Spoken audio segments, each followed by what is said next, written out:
guys, welcome to our channel. So first and second promos కూడా release అయిపోయినాయి. ఆ 2 promos గురించి అనాలిసిస్ చేద్దాం. అలాగే నేను చెప్పినట్టుగానే బిగ్ బాస్ డోర్ ఓపెన్ చేయడం జరిగింది. బిగ్ బాస్ రూల్స్ ఫాలో అవ్వని వాళ్ళు మాత్రం వెళ్ళిపోవచ్చు అని చెప్పడం కూడా జరిగింది. ఈ అప్డేట్ నేను ముందే ఇవ్వడం జరిగింది కాబట్టి మరెన్నో కొత్త అప్డేట్ కోసం మన ఛానల్ ని కొత్తగా ఎవరైనా చూసినట్లయితే ప్లీజ్ సబ్స్క్రైబ్ చేసుకోండి. సో మన వీడియోలోకి అయితే వెళ్ళిపోదాం. సో ప్రోమోస్ గురించి ఫస్ట్ మాట్లాడుకుందాం, తర్వాత అసలు ఏం జరగబోతుందని కూడా మాట్లాడుకుందాం. ప్రోమో గురించి చూస్తే ఇక్కడ నాగమణికంట గేమ్ పరంగా తనకి ఎన్ని దెబ్బలు తగిలినా సరే నిఖిల్ తో మంచి ఫ్రెండ్షిప్ బాండ్ ఉన్నా తనలో పాజిటివ్ ఎలా తీసుకున్నాడో అలాగే నెగిటివ్ కూడా అలా తీసుకుంటాను అని నాగమణికంట చెప్పడం జరిగింది. నువ్వు గేమ్ కరెక్ట్ గా ఆడినప్పటికీ కూడా ఒకసారి దెబ్బలు ఎలా తగులుతున్నాయో ఒక గేమ్ ఆడేటప్పుడు నువ్వు ఎలా ఆడాలో కూడా ఒకసారి తెలుసుకో, ఒక ఫ్రెండ్ గా నేను చెప్తున్నాను, సో పాజిటివ్ వేలో తీసుకో అని ఏడ్చి ఒక ఫ్రెండ్ గా తను చెప్పడం నాకు చాలా బాగా నచ్చింది. అలాగే ఇంకో విషయం చూస్తే ఇక్కడ బిగ్ బాస్ లో ఒక అనౌన్స్మెంట్ జరిగింది. వాళ్ళందరికీ మైండ్ పోయింది. ఇప్పుడు బిగ్ బాస్ రూల్స్ అనేది ప్రతి ఒక్కరు హౌస్ కి వచ్చినప్పుడు ఫాలో అవ్వాల్సిందే. బిగ్ బాస్ రూల్స్ కి వ్యతిరేకంగా వెళ్తే ఖచ్చితంగా పనిష్మెంట్ ఉంటుంది. అలాగే హౌస్ మేట్స్ అందరికీ కూడా ఒక వార్నింగ్ ఇవ్వడం జరిగింది.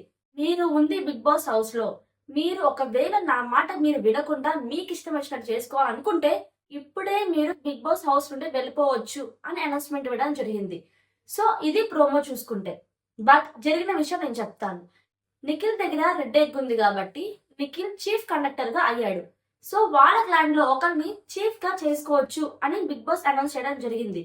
సోనియాని సెలెక్ట్ చేసుకుంటారు, బట్ ఆ గేమ్ అనేది తను సోనియా ఫెయిల్ అయిపోతుంది, చివరికి నిఖిల్ విన్ అవుతాడు. ఇవన్నీ అప్డేట్స్ కూడా నేను ఒక వీడియోలో ఇవ్వడం జరిగింది. సో ఆ వీడియో లింక్ నేను డిస్క్రిప్షన్ లో ఇస్తాను, చూడకపోతే చూసేయండి. కొత్త అప్డేట్స్ మీకు అన్ని తెలుస్తాయి కూడా.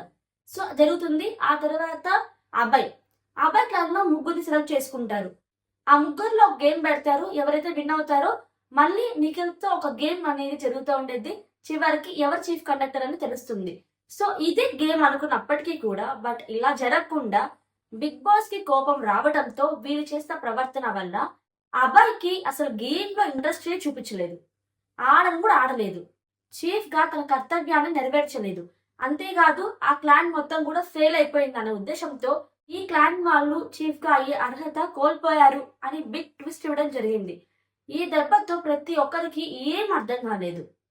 కానీ అబ్బాయి క్లాన్ లో ప్రతి ఒక్కరు సూపర్ గా ఆడారు. యష్మి చూసుకున్నా, ప్రేరణ చూసుకున్నా, నాగమణికంట, నబిల్ గాని, ఓం గాని చాలా బాగా ఆడారు. కానీ ఒక చీఫ్ కరెక్ట్ గా ఉండలేకపోవడంతో ఆ క్లాన్ మొత్తం కూడా డిస్క్వాలిఫై అయిపోయింది. ఈ వీక్ లో అబ్బాయి కరెక్ట్ గా ఆడుంటే ఖచ్చితంగా అడ్వాంటేజ్ ఉండేది. ఎందుకంటే తను నామినేషన్స్ లో ఉన్నాడు. ఇంట్రెస్ట్ చూపించకపోవడం వల్ల అలాగే ఆ క్లాన్ మొత్తాన్ని కూడా గైడ్ చేయలేకపోవడం వల్ల ఆ క్లాన్ మొత్తం డిస్క్వాలిఫై అయిపోతుంది. అంతేకాకుండా ఇప్పుడు అబ్బాయి ఎలిమినేషన్ లో కూడా ఉండడం జరిగింది. అబ్బాయి ఎలిమినేషన్ అవుతున్నాడని చెప్పి నా అభిప్రాయం. సో మీరు ఎవరు ఎలిమినేషన్ అవుతున్నారో మీకు అనిపించిందో కామెంట్ సెక్షన్ లో కామెంట్ చేయండి. ఇంతవరకు ఈ వీడియో నచ్చితే లైక్ చేయండి, షేర్ చేయండి, అలాగే సబ్స్క్రైబ్ కూడా చేసుకోండి for more updates. Thanks for watching. See you next video. Take care. Bye by.